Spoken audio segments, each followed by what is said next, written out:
TV games. Play them anywhere. So the Razer Kishi V1 was considered by many to be the best USB-C gaming controller for an Android device, and likewise the Lightning port version for the iPhone was considered to be one of the best controllers for iPhone.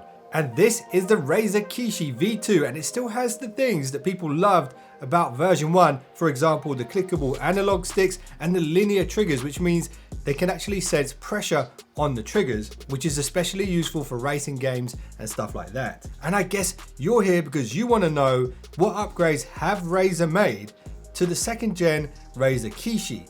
Well, you've come to the right place. So the first big upgrade, you can probably notice it straight away, is the fact that they've ditched the elastic band that they used to have holding the two sides together. Instead, they've gone for this kind of backbone style extendable bridge. So the downside to this is the fact that it can no longer compact down as small as the V1 did. But the upside to this is that now the grip is more secure, more sturdy and more robust, and ultimately your device will be better protected in the V2.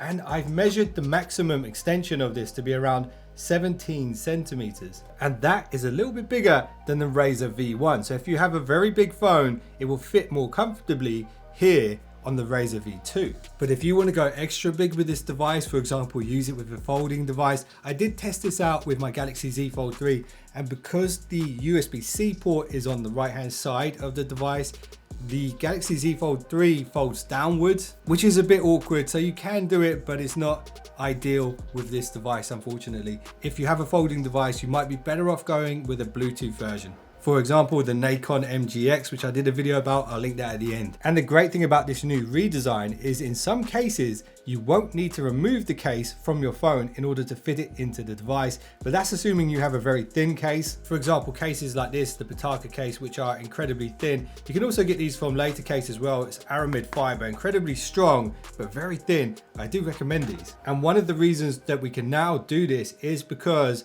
Razer do provide these variations of the spacers. So the ones that are in there as standard are pretty bulky, and they actually raise the phone off the back of the device quite a bit, so we can actually drop that space a little bit with these.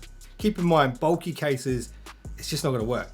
So the D-pad, whilst it looks almost identical to the previous model, the tech underneath has changed. So they've actually changed it from a conductive rubber plate to now mechanical switches, and in theory these should be more responsive and more resilient to general wear and tear than the previous model.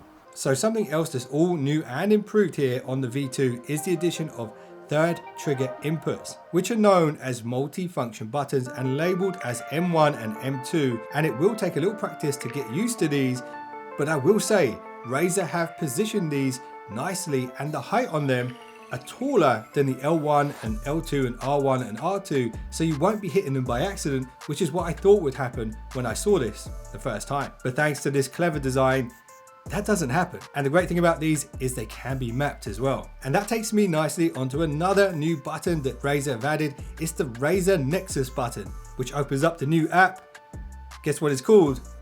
It's Razer Nexus. And this is designed specifically for the Razer Kishi V2. And think of it as a kind of front end for all of your mobile games. There's a bunch of cool features baked right in here. And of course, within this app, you can find the options to remap the new M1 and M2 buttons on the pad. Now, when it comes to the general design, the button placements are similar to the V1 with the asymmetric joysticks, the X, Y, A, B and D-pad in the usual Xbox configuration. But we do now have a dedicated screen capture and screen record button. And then of course we've got the option and menu buttons as well. And just like the V1, the Kishi V2 does support USB-C power pass-through at a regular charging rate of around 12 watts to 15 watts. However, it won't allow data pass-through. And on closer inspection of this new gaming grip, there's a couple of details that I noticed which I think are a really nice touch. For example, the travel and sound of the click is different on the A, B, X, Y face buttons compared to the smaller menu buttons. There's just a little more force required for the smaller buttons, and when you push them it feels more like a crunch than a tap, and I like that.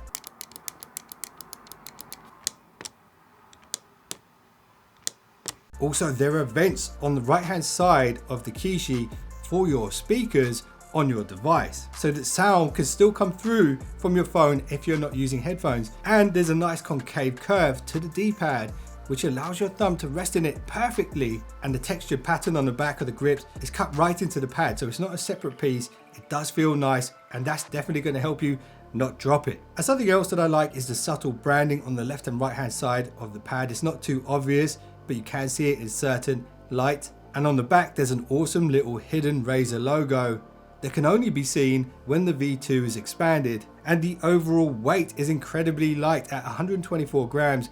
And just for some context, the phone that I'm using with this right now, the iQOO Neo 6, which is an amazing phone by the way, weighs 190 grams. And it's about the same weight as my Damascus steel wallet from Ridge Wallet, which has all my cards in it. This is an RFID blocking wallet. It's got a lifetime warranty and a 45-day money back guarantee if you don't like it. Personally, I love this thing. And if you want to buy one, you can get a massive 45% discount off one of these if you use the code WhatGear at the checkout. So you probably want to know, how easy is it to set this thing up? Well, I've used it with game streaming services, I've used it with Android games, and I've used it with emulators, and all three of those are very easy to set up. Because the pad is recognized as a regular gamepad, you don't have to do anything special to get it to work. It's instantly recognized by the emulator apps. Sometimes you'll have to bind the keys to the correct keys within that particular console, but it's pretty straightforward if you've used emulators before. And the only time it really gets a little more tricky is when you want to play games that don't support control pad, because that means you have to map the buttons to the screen somehow. And you can do it, but not with the Nexus app. You have to do it with a third-party app. I like Mantis Pro because it's free. It's a little tricky to set up the first time, but there are some guides online that will show you how to do it. So anyway, I did put this to the test properly, and I played a few long gaming sessions to find out how good it really is, how comfortable it is to play on, if there was anything I didn't like about it. And I must say it's incredibly comfortable. All of the buttons are especially tactile. I didn't feel like my device was in danger at any point. And the grips, although they're thinner than some of the other phone controllers that I've used in the past, were still surprisingly comfortable and didn't cause me any discomfort after a long time playing. Of course, one of the biggest selling points for a USB-C controller is the fact that there's zero latency. So unless you're game streaming online, you're gonna notice this pad reacts fast. And when I was playing Batman Arkham City, reacting to people attacking you so that you can defend is really important in that game, and this pad passed the Batman test with ease. So overall, it is a solid gamepad for Android and iPhone. Is it the best one? Maybe. Could it be better? It could. And is it worth the asking price, or should you go for the V1? Well, I guess that will depend on how much value you place in the upgrades that I mentioned in this video. And just to recap, we've got upgraded D-pad, extra buttons, a new app, a more sturdy grip, and it can fit bigger devices thanks to the extra width and the interchangeable spaces. I do wish Razer had their own screen mapping feature and maybe an optional cooling rig that could click onto the back of this, but maybe they're saving that for V3. And on that note, feel free to subscribe for more videos like this in the future and giveaways. And if you just subscribed, you're now one of the finest subscribers known to man, and I will see you in the next one, so don't be late. Electronic pinball.